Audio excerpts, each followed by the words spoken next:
Bonjour à tous, aujourd'hui on va parler des principes de base d'un protocole DeFi. Donc d'abord, c'est quoi la DeFi? La DeFi, qu'on appelle aussi la finance décentralisée, c'est un ensemble de protocoles qui permettent de recréer des services financiers classiques, assez basiques, mais sans banque, sans intermédiaire, sans société technologique. Et donc, ils fonctionnent grâce à la blockchain et grâce aux smart contracts, qui sont finalement des morceaux de code qui permettent aujourd'hui d'automatiser complètement toute une série de processus financiers.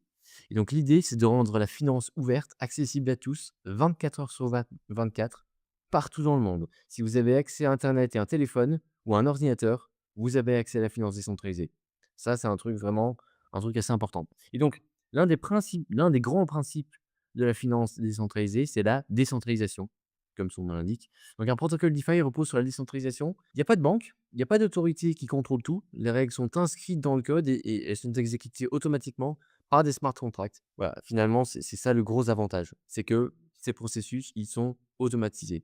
Il y a moins le facteur humain finalement. Et donc ça, pour certains aspects, ça peut être assez intéressant. Ensuite, vous avez la transparence. Dans la finance décentralisée, tout est transparent. C'est-à-dire que le code des protocoles est très souvent open source et les transactions sont visibles sur la blockchain. Toutes les transactions sont visibles sur la blockchain. Et donc chacun peut vérifier par lui-même ce qui se passe, si sa transaction est bien passée, s'il n'y a rien d'anormal. Et donc voilà, ça c'est un des grands aspects. Tout est transparent. Imaginez un peu si votre banque vous donnait accès en permanence à tous ces flux financiers, à toutes ces opérations. Enfin, je veux dire, si une banque se mettait à faire ça, ce serait complètement révolutionnaire. Ben, aujourd'hui, les banques ne le font pas. Les banques sont plutôt une black box, c'est une boîte noire. Mais aujourd'hui, les protocoles dans la finance décentralisée font ce genre de choses. Ensuite, dans le troisième principe, on a la composabilité. Ça, c'est l'un des points les plus puissants. La composabilité, ce sont des dans les protocoles DeFi, c'est tout simplement le fait d'agencer les protocoles DeFi un peu comme des Lego. Donc en fait, concrètement, ce que ça signifie, c'est que, je l'ai dit précédemment, les protocoles dans la finance décentralisée sont open source. Tout le monde peut voir comment ils fonctionnent et en plus de ça, leurs finances sont transparentes. Mais le fait que leur système et leur fonctionnement soient transparents et open source, ça permet à d'autres personnes de s'appuyer sur ce code pour recréer, disons, une copie de ce code et pouvoir, par exemple, améliorer certaines choses.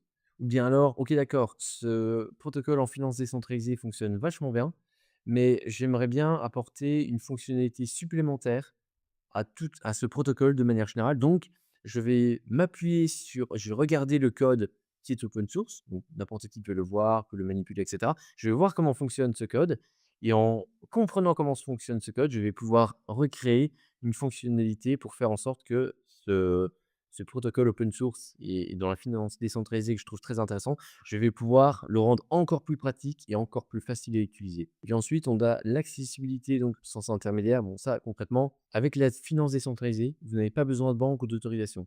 Tout ce qu'il vous faut, c'est un portefeuille crypto, comme MetaMask, comme un Rabi Wallet, comme Phantom sur la blockchain Solana, par exemple, et vous pouvez interagir directement avec les protocoles. Et ça, c'est assez fou parce que finalement, quand vous avez votre propre compte, vous pouvez vous connecter à votre protocole de finance décentralisé préféré.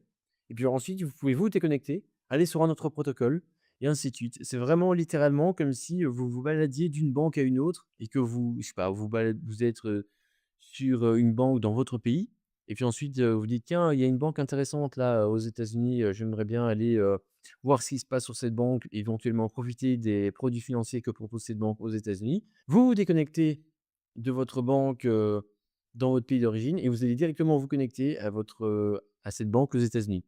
C'est aussi simple que ça. C'est assez dingue, je trouve, honnêtement. Donc vous pouvez interagir directement avec n'importe quel protocole dans la finance décentralisée. Ensuite, en cinquième principe, on a les incitations économiques. Beaucoup de protocoles de DeFi reposent sur des mécanismes d'incitation en apportant de la liquidité, par exemple, en stakant vos actifs, c'est-à-dire en bloquant vos actifs pour pouvoir apporter quelque chose au protocole, ou bien tout simplement en participant à la gouvernance du protocole, c'est-à-dire en prenant certaines décisions pour le protocole. Vous pourriez recevoir des récompenses ou des incitations et elles font tourner l'écosystème. Donc, c'est-à-dire que vous pourriez très bien recevoir des incitations et des récompenses, de manière générale. Et puis, dans les choses qu'on peut aussi garder en tête, c'est que, bon, bah, malheureusement, il y a aussi des risques. La finance décentralisée n'est pas sans risque. Il y a parfois des bugs dans les smart contracts. Parfois, il y a des hacks. Alors, surtout maintenant, en ce moment, Et quand je dis en ce moment, c'est une tendance, hein. C'est-à-dire que les hacks aujourd'hui, vous pouvez de mieux en mieux vous en prémunir et les protocoles aujourd'hui se protègent de mieux en mieux contre les potentielles attaques qu'ils peuvent rencontrer. Donc, disons qu'aujourd'hui, les risques de hack tendent à s'amenuire de plus en plus et vous pouvez très bien prendre une assurance pour vous protéger contre ces risques, tout simplement. Donc, voilà. Ensuite, vous avez évidemment des risques de volatilité des actifs ou encore des risques liés à des effets de levier, mais ça, c'est des effets ce sont des risques qui sont bien plus liés à la finance en elle-même. Pour ces 2 derniers risques, à savoir la volatilité des actifs ou les effets de levier, ce sont des risques qui existent aussi en finance traditionnelle et donc, bon, voilà, ça, ce sont des risques un peu plus globales. N'oubliez pas de vous abonner à cette chaîne, de la commenter, de liker, de commenter. C'est vraiment important. Moi, ça m'aide à développer la chaîne et donc nous, on se retrouve dans une prochaine vidéo. Au revoir.